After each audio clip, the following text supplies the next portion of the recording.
Hello बच्चों, आज मैं आपके लिए लेकर आया हूँ मासिक आंकलन 2023-24 माह यानी कि महीना है आपका अगस्त 2023, कक्षा है 8, विषय है सामाजिक विज्ञान।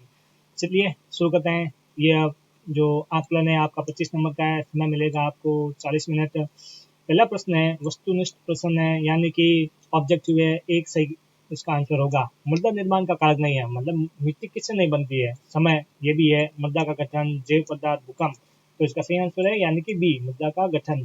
अगला प्रश्न है ब्रिटिश कारखाने को कहते हैं, तो इसके चार ऑप्शन दे रखे हैं, महल, कोठी, बंगला और किला, तो इसका सही आंसर है बी यानी कि कोठी। अगला प्रश्न है भारत के प्रथम गवर्नर जनरल हैं, तो इसमें चार ऑप्शन दे रखे हैं, lord Dalhousie, lord Warren Hastings, lord Wellesley और द जनरल है, तो इसका सही आंसर है ब यानी कि लॉर्ड वॉरेन हेस्टिंग्स। अगला प्रश्न है अति लघु उत्तरीय प्रश्न, यानी कि इसका थोड़ा सा उत्तर लिखना पड़ेगा आपको। तो प्रश्न नंबर 4 है जल संरक्षण के तीन तरीके बताइए, तो इसका आंसर है जल संरक्षण के तीन तरीके, जल संवर्धन, जल संवाद, जल उपयोग की अध्ययनता। मतलब जल संवर्धन, जल को एकत्रित करना चाहिए, उसकी सुरक्षा करनी चाहिए, वेस्ट नहीं करना चाहिए। जल संवाद, सही का उसका यूज करना चाहिए। जल उपयोग की अध्ययनता, कि जल जितना जरूरी है उतना ही यूज करें, बाकी वेस्ट ना करें। अगला है प्रश्न 5, केंद्र सरकार किसे कहते हैं, तो इसका उत्तर है भारत में केंद्र सरकार उस सरकार को कहते हैं जो देश के केंद्रीय स्तर पर निर्वाचित सरकार होती है, जिसका मुख्यालय नई दिल्ली होता है। यह सरकार देश के केंद्रीय कार्य, नीतियों, कानूनों, विदेशी मामलों, रक्षा, आर्थिक नीतियों और अन्य केंद्रीय कार्यों के प्रबंधन के लिए जिम्मेदार होती है। अगला प्रश्न है प्रश्न नंबर 6, हैदर अली कहाँ का शासक था, तो इसका सही आंसर है हैदर अली भारत के मैसूर साम्राज्य के शासक थे। अगला प्रश्न है भूमि को महत्वपूर्ण संसाधन क्यों माना जाता है, तो इसका उत्तर है भूमि को महत्वपूर्ण संसाधन बनाने के कई कारण होते हैं। पहला, खेती और उत्पादन। भूमि खेती और उत्पादन का मुख्य स्रोत होती है। खेती से अन्नदाता की परिभाषा की जाती है और यहाँ से ही हमारे आहार की प्राप्ति होती है। रोजगार, भूमि खेती पालन, पशुपालन और अन्य जैविक उत्पाद के लिए महत्वपूर्ण स्रोत है, जिससे लोगों को रोजगार के अवसर प्राप्त होते हैं। तीसरा है पानी और जलवायु संसाधन। भूमि पर पानी के संचय और प्रबंधन के लिए अत्यधिक महत्वपूर्ण होती हैं, जो जलवायु और जल संसाधनों के बदलाव को प्रभावित करते हैं। चौथा है आधार उत्पादन। भूमि से आधारित उत्पादन जैसे कि लकड़ी, बोर्ड, फाइबर, जूट, खाद आदि हमारी आवश्यकता को पूरा करने के लिए अत्यधिक महत्वपूर्ण होते हैं। पांचवा है प्राकृतिक संसाधन। भूमि एक महत्वपूर्ण प्राकृतिक संसाधन का स्रोत है, जैसे कि खनिज, धातु, पेट्रोलियम, गैस और अन्य उर्वरक। छठा है सामाजिक और सांस्कृतिक महत्व।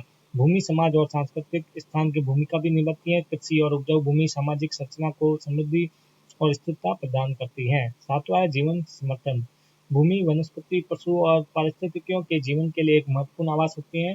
आठवां है वातावरण संरक्षण। भूमि की संरचना और प्रयोग में सतर्कता बरतकर वातावरण संरक्षण के लिए महत्वपूर्ण होती है।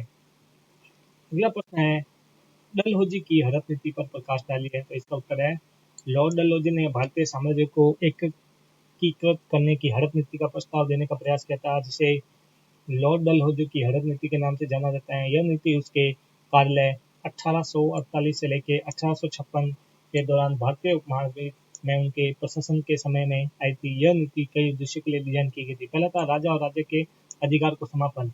इससे ये दिख ही रहा है कि राजा और राज्य के जो अधिकार थे उनको समाप्त कर देंगे, ताकि वो ब्रिटिश साम्राज्य के सामने कुछ बोल न सके। डलहौजी की हड़प नीति का एक मुख्य उद्देश्य था कि विभिन्न राजाओं और राज्यों के स्वायत्तता और अधिकारों को कम कर दिया जाए और उन्हें ब्रिटिश सत्ता के अधीन किया जाए।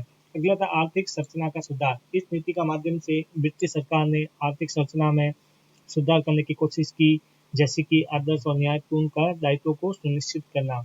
अगला है सिपाहियों की संख्या में कटौती। डलहौजी की हड़प नीति के तहत ब्रिटिश सरकार ने सिपाहियों की संख्या में कटौती की, ताकि उनकी संख्या नियंत्रित रहे और वे ब्रिटिश सरकार के प्रति संवेदनशील न बने। जमींदारों के प्रभाव को कम करना। यह नीति जमींदारों के प्रभाव को भी कम करने का प्रयास करती थी, क्योंकि वे ब्रिटिश सत्ता के खिलाफ विरोध कर सकते थे। लॉर्ड डलहौजी की हड़प नीति का परिणाम स्वरूप भारतीय साम्राज्य के बीच विभिन्न बुद्धि दलों को समाप्त सामर्थ्य नहीं था। इसके परिणाम स्वरूप 1857 की सिपाही विद्रोह जैसी घटना का मुख्य कारण बना।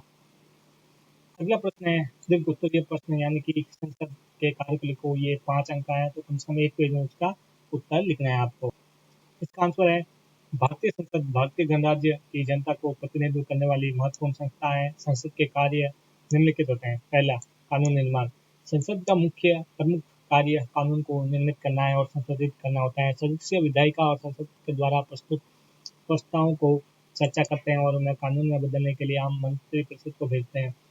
वित्तीय प्रावधान, संसद बजट पर चर्चा करती है और उन्हें उसे मंजूरी देने का हक रखती है। सरकार के वित्तीय योजनाओं की स्वीकृति, खर्च पर नियंत्रण और आयकर कानूनों को प्रारूप भी संसद के अधीन होती है। विवाद और चर्चा, संसद विभिन्न मुद्दों पर चर्चा करती है, राष्ट्रीय मुद्दों पर विवादों का समाधान करने का प्रयास करती है। विभागों की जांच, संसद अपने सदस्यों के माध्यम से सरकारी विभाग की कार्यप्रणाली की जांच करती है और उनकी प्रगति की रिपोर्ट प्राप्त करती है। पांचवा है संसदीय सवाल और उत्तर, सदस्य विधायिका संसदीय सवाल और उत्तर सत्र में सरकार से प्रश्न पूछे सकते हैं। इसके उत्तर में सरकार को जवाब देना होता है। अगला है राजनीतिक चर्चा, संसद में राजनीतिक दलों के सदस्य राष्ट्रीय और अंतर्राष्ट्रीय मुद्दों पर चर्चा करते हैं और अन्य अपने दल के दृष्टि को प्रकट करते हैं। समाज की प्रतिनिधित्व, संसद भारतीय समाज के विभिन्न वर्गों, समुदायों और राज्यों को प्रतिनिधित्व करती है और उनकी आवाज को सुनती है। संविधान संशोधन, संसद को संविधान में संशोधन करने का अधिकार है जो मुख्य नियम और निर्देशों में परिवर्तन कर सकता है। संसद भारतीय लोकतंत्र की मूल और महत्वपूर्ण सत्ता है जो जनता के हित में निरंतर काम करती है। अगला प्रश्न है प्रोजेक्ट कार्य, प्रश्न नंबर 10, अगर मैं प्रधानमंत्री होता पर अपने 5 वाक्यों में विचार लिखिए। तो इसका आंसर है, पहला है अगर मैं प्रधानमंत्री होता तो मैं देश के विकास और सामाजिक समृद्धि के लिए सक्रिय योजनाओं की व्यावसायिकता को सुनिश्चित करता।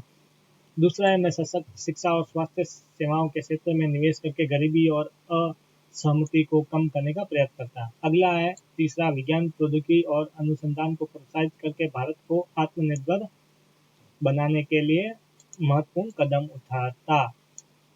अगला है मैं आतंकवाद, भ्रष्टाचार और सामाजिक असमानता के खिलाफ कठोर कदम उठाकर देश को सुरक्षित और सशक्त बनाता। अगला है मैं ग्लोबल सहयोग में भारत का प्रतिष्ठान बढ़ाकर सुविधा और शांति और परमाणु शक्ति के खिलाफ संघर्ष विनम्रता से नेतृत्व करता। इसी के साथ ये आपका आंकलन है समाप्त होता है। अगर वीडियो अच्छा लगे तो प्लीज़ वीडियो को लाइक, शेयर और हमारे चैनल को सब्सक्राइब करें। वीडियो देखने के लिए आपका धन्यवाद।